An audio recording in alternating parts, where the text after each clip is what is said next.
Let's tell ourselves the truth now, at least for once. See, I'm going to speak and a lot of people will think I'm speaking like a Biafrano, but no, I want us to reason like analytical human beings. The fact is the division of Nigeria with all the indications on ground so far is inevitable. The division of Nigeria is inevitable without implementing the regional system of government. Okay, let's look at the indicators. Number one, the fact is the issue of national insecurity at the moment happens to be majorly a northern problem, right? You quite agree with me on that. And in that regards now, any government of the day, any president at the moment that is not of the northern descent or northern origin that tries to fix that, if he's hoping to come for a second tenure, I bet you he can't succeed in that. You quite agree with me, right? And this is what I mean by that. Okay. In addressing, considering bringing into view now what happened recently in Benue, just the normal issue of farmers' herders clashes as they call it, right? Okay. In fixing this kind of situations, now forget about the deployment of military, police, whatever the president coming to visit. You quite agree with me that that doesn't solve anything and it's not going to solve anything. The only thing that will solve that to some certain extent is we having a situation where there is ranches established for herders, right? That is to say, the herders must be in tune with changing times. Because you quite agree with me, there's no developed country you go to in this world today that you'll find a situation where animals wander all around. There is none. You can never find any developed country of that nature. But in so doing now, if the president of the day tries to enforce that, it's going to be rejected by the northerners to some certain extent, evidently clear even in the past, right? Considering the fact that these people are citizens or whatever, they are nomadic in nature, right? That has always been the conversation. They are nomadic in nature, so they move from places to places. And in fact, this, I don't know where we're actually getting this. Okay, if you say you are nomadic in nature, how do you expect the government to account for you? Have you ever seen a country where you have citizens being nomadic in nature and the government can account for them and make budgets for? So you see, the fact is, the herders must be in tune with changing times, but they are not ready for that. And even the politicians are not ready to have that conversation. Let's look at the issue of dialogue. We need to preach dialogue. We need to be accommodating. There's enough to share, according to Tinubu. But looking at it, you quite agree with me that as far as this life, this nature is concerned now, people have metamorphosized over time, which is the fact that people no more just live because they want to embrace each other in love and peace and harmony. There are two things that guide and regulate the conduct of humanity. One, adequate enforcement of the law, even in developed countries. That is to say, you know that when you do this, this will happen. You must reap for it. You will go in for it. That makes people behave to some certain extent. Another thing that guides people's conduct is the fact that they must be subordinate and superior. Right? That is to say, in anywhere I live for there to be peace, is either they must be, you are the senior, I am the junior. So you know that when you try me, I will finish you, and me that knows that you are more powerful than me, I will not try you. Those are the things that keeps people in check. But if you think that we're going to sit down and be, in as much as we desire one Nigeria, we want to preach, and we want to be all accommodating, we believe we're stronger together, but it's not the preaching of peace and love or whatever that keeps people together. These two indications are what keeps people together. And you quite agree with me to some certain extent, the two is missing. There is no adequate enforcement of laws.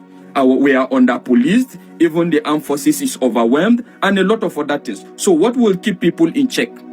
So what we are fighting for at the moment is a situation where who is more powerful? Is it me, the Fulani man? Is it me, the Yoruba man? Is it me, the Igbo man? Or is it me, the Hausa man? The fact is, that must be sorted out. When it's sorted out, now everybody will know his position, and people now will just decide to keep quiet and whatever. Looking at it, when you now introduce our religious extremism in all aspects as well, that is evident in the country. You have a lot of radical Muslims, radical Christians. We're not ready to tolerate each other. The only thing that will make us tolerate each other, let's tell ourselves the truth, is the full implementation of the law and the adequate protection of the vulnerable. That is just it. And all these things are missing. So how do you tell me we are not going to divide? And the fact is, looking at it now, Tinubu will not dare go that way, right? Because by the time he tries to introduce that, okay, there must be establishment of ranches to curtail the free movement of the Fulanis, you quite agree with me that he's going to lose a lot of... the fact is he's already losing at the same time as far as the North is concerned at the moment. And that is what will bring the division closer in that regards. In the sense that Tinubu doesn't look like somebody that is ready to let go of the fact that this 8 years is his birthright. And at the same time, the Northerners are not ready to give it to him. So when you have a clash of the titans, Abi, that is what I refer to this 2027. Forget about this defection. Clash of the titans is going to definitely give birth to something. So with all these indications on ground, my brother, the issue of one Nigeria, we are going to get better, will remain nothing but a delusion, seriously. All right, guys, welcome to my channel, guys. So these are the northern politicians, all right? Amongst these people are all the decision makers, all the political decision makers in Nigeria.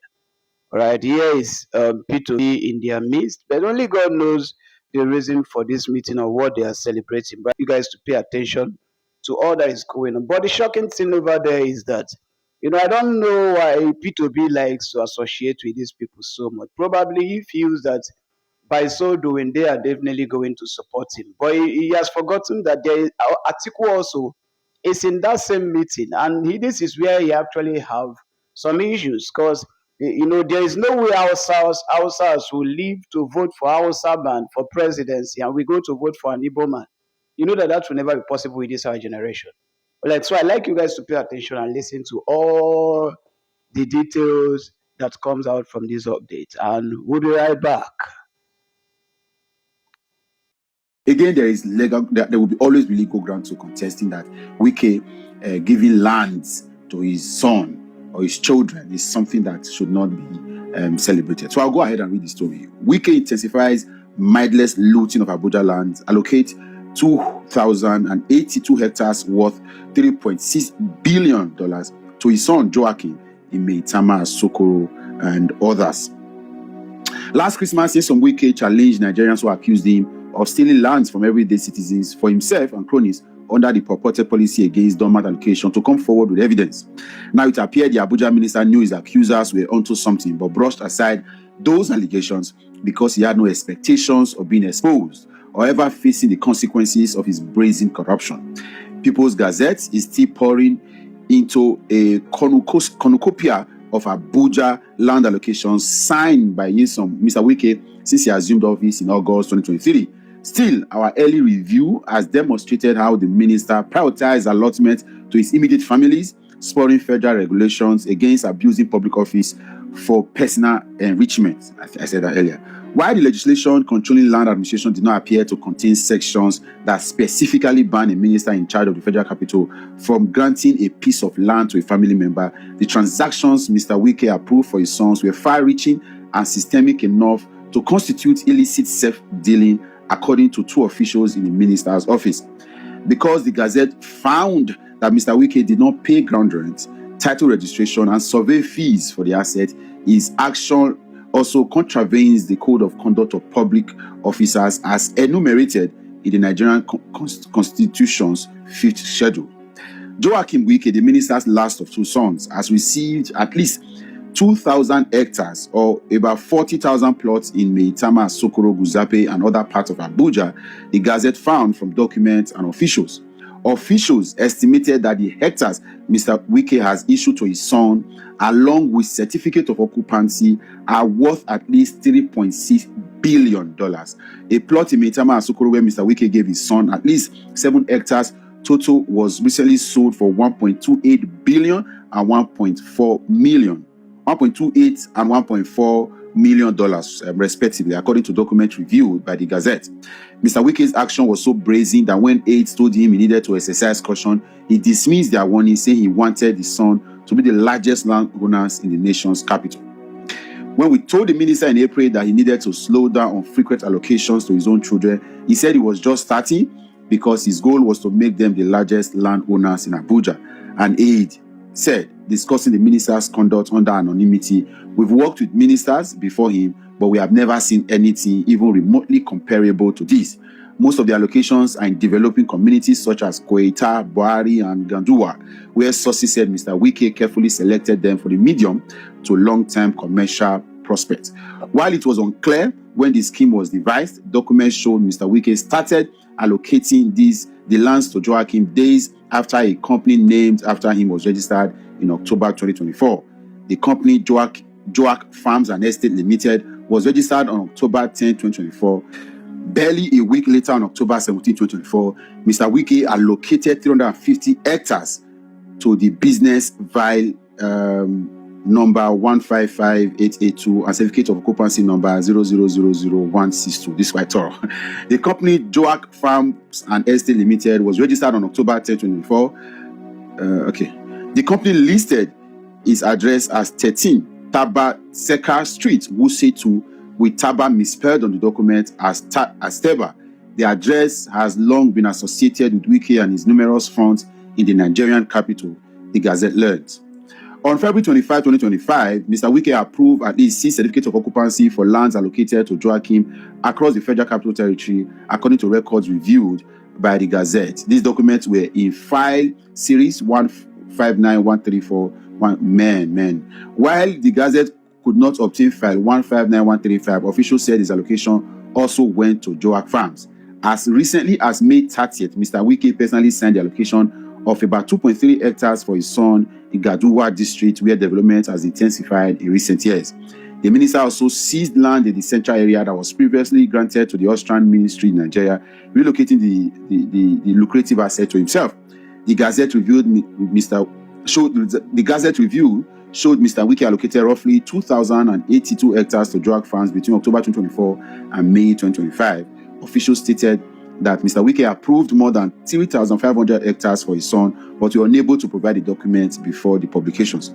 Officials said Joachim can easily earn more than 3.6 billion on the asset, emphasizing this was a conservative estimate. Okay, so go and read the story, and it's all there for you. And I like the fact that they are having so much of evidence, and that's the certificate there, and it's quite revealing. It's okay. I'm happy. So that those of you that stay online and shout and defend these laws, I would ask you, a day will come, we will sit to ask, what have you gained? There are people on social media who are fighting for this, people who are insulting everybody that comes to challenge them, to say, no, this recklessness, this administrative abuse, these gods, this insult, this sensitivity, all of these things, what are you benefiting? You see what these guys are doing? They have ensured that they are the one managing our affairs, dealing with us, ruling us, and they want to ensure that they put their children not just to politically rule us, but to economically rule us.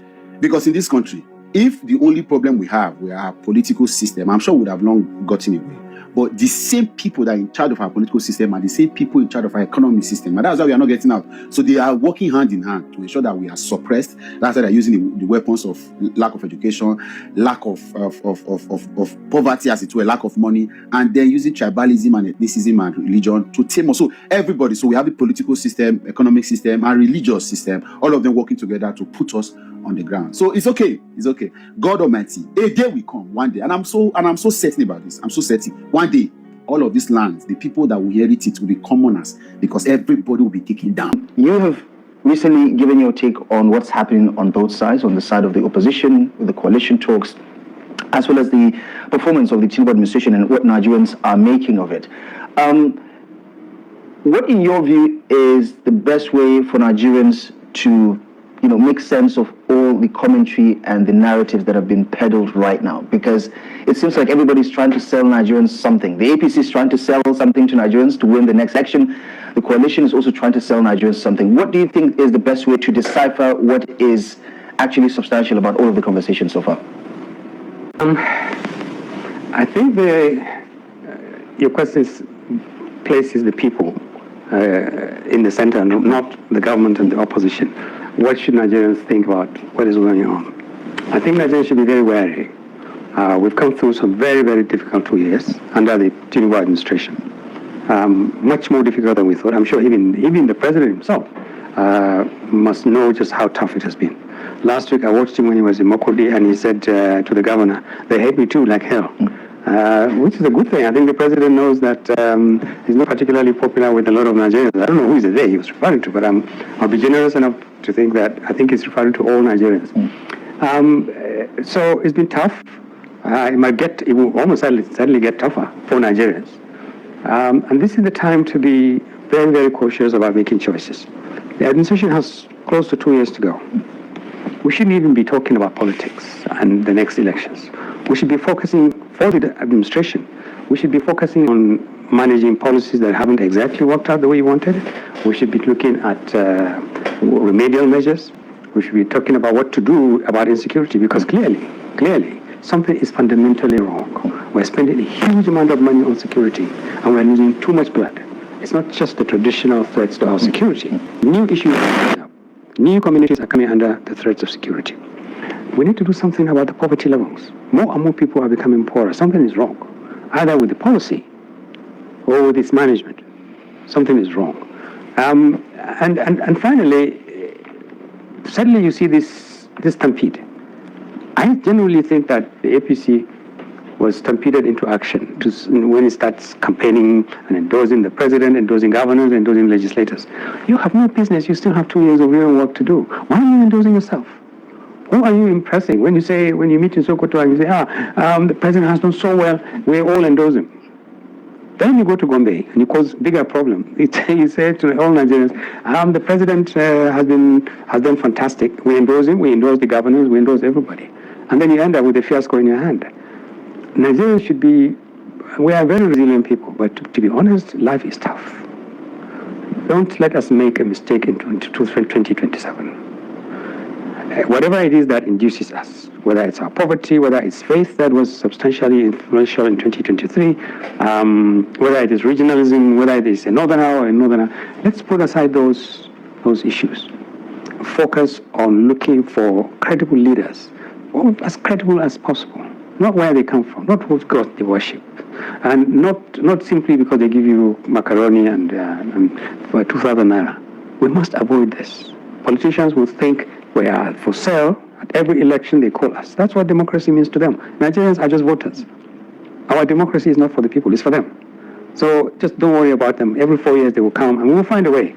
Either we tell them, you're Muslim, you must vote a Muslim, or you're a Southerner, you must vote for a Southerner, or you're a Northerner, you must vote. We are that cheap in the eyes of politicians. We should avoid that. It doesn't matter who makes your life a mess. If he's a Northerner, if he's a Southerner, it should not. Right. Recently, in one of your appearances over the past 24 hours, you talked about how you're non-aligned, so to speak. You're not with the coalition, and I suppose leaving the government means that you're not with the APC either, right? But for most Nigerians, we have a simultaneous political equation right now. There are only two sides, the coalition on one side and the APC on the other side. Anything in between is passive, is not a part of the solution. For the most part, that is what many Nigerians think the solutions are. It's either you're on one side or the other. There is no fence to sit on. So it's fair to ask, why are you on the fence about this one? I'm not on the fence at all. I am positively on the side of major change, real change, substantial change. Well, that's what the government is selling. That's what the coalition is also selling. No. I'm not too sure anybody is selling anything. They're busy scheming for the government to come back in 2027 and for the coalition, the leaders of the coalition, to take over power from Tinubu and run Nigeria. They're not selling anything. What if I ask you now, if you can recall just offhand, how many things have the leaders of the coalition, how many things have they said they would do that you read in the papers or you're a media person? Specifically, what did they say they would do? Nothing. What are they selling to Nigerians? Are you saying, if you vote for our coalition, assuming they get over all the technicalities of sorting out whether they go into a new party, what are they selling? That we can create a safer Nigeria within 1 year? That we can make sure that corruption is fought to stand still, that Nigerians will be safe and secure in their homes? They're not talking about that. They're talking about trying to cobble together some kind of a political platform that will give them power. Yeah, but don't we already know what their ideas are about fixing the problem? No, we don't. Let me share yours. I mean, what did they say they would do? I mean, okay, say for instance, an Atiku Abubakar, right? You know what his message was in you could go back to 2007, but the most recent ones, you know his message on the economy, on power and everything else it's the same message you and I have. And 2023. The same thing with Peter Obi, the same thing with some of those people. It's the same message you and I have, and we're not aspiring to be leaders. We're talking about a coalition of politicians who aspire to take over this country. What are they saying to us they would do? What are their priorities? How do they plan to go about it? 2 years to an election. You're planning to take over power from a government that would have been in power for 4 years. What is it that they are doing? What are they saying? They don't think they have the answers. Well, they're not saying, if they have the answers, they're certainly not telling us. We all know we're unsafe. We all know we're insecure. We all know we're in desperate situation. Everybody knows, even the government knows. What I'm saying is, for goodness sake, a successful coalition should be built on the back of something real and a real alternative to what the government is doing. Because this government is not fighting insecurity. If it is losing that war. Can they win this insecurity, the war against insecurity? How do they plan to do it? Can they fix corruption? Because corruption is at the bottom of all these things. It's at the bottom of insecurity, it's at the bottom of the poverty. People are stealing resources of the people. Politicians are stealing resources of the people because the system is so corrupt. Corruption is eroding the foundations of a country that is secure. And it has eaten into every institution, including our security agencies, our defense and security agencies, everything. How do they plan to do this? You think by now, somebody is sitting there thinking, let's put 4 or 5 things. We all know what the problem is, but how do we intend to tackle it differently? What can we do better? What can we stop? What about all this waste? Open the budget, 2024, 2025 budget that we're running now, for goodness sake. It's just fiction. Right. So the coalition doesn't have the answers, or at least they have not convinced you yet. You don't believe the Tinubu administration has the answers. But for most Nigerians, the answer is black and white. It's either you're with Tinubu or you're with the opposition. Not necessarily. I think Is there an in-between? Yes. By the way, I think the coalition would argue that we would say what we are about, but first let's get some kind of platform. In fairness to them, they are desperately looking for a platform that will represent a genuine and robust and credible threat and an alternative to APC. The problem, I think, is they are doing it the wrong way. They're putting themselves forward as the alternative to Tinubu. And, Nigerians will look around and say, well, how on earth are you different? You're the same people. Some of the key players in this coalition were actually part of the Buhari administration for the entire 8 years that he was there. How much have you changed enough for us to have faith in you? What is it that you will do different? Because now you're not part of this government. Now you are now part of a coalition that will change Nigeria. How? What do you plan to do? Vice President Atiku Abubakar, I have tremendous respect for him. He has been the man standing, but he's been out of power since 2007. He's been in politics, but he's been out of power since 2007. His party... Is that instrumental in your view? No, but what it tells you something about him, that he has, unfortunately, not been able to keep the PDP together, resist the threat of Wike to the last point. If somebody like Wike can come into PDP and mess it up with a huge colossus like Vice President Atiku, who was a product of PDP, who did everything for the party, shouldn't that ask you about his politics? Right now, Wike is a lot more influential in the PDP than him. And Wike was just a governor. Now he's a minister. How is it possible? Where did he lose the ball? Where did he drop the ball? Are you saying that Atiku Abubakar no longer has the political currency to pull the kind of influence one would have thought that he would normally have? I have to be careful to tell you how I answer you now. I get a lot of insults from people who don't know how much I respect Vice President Atiku Abubakar. I really have a lot of respect for him. But let's look at this. If he's contemplating leaving PDP, he can only leave it for people like Wike. Now, doesn't that tell you just how he has what is his standing?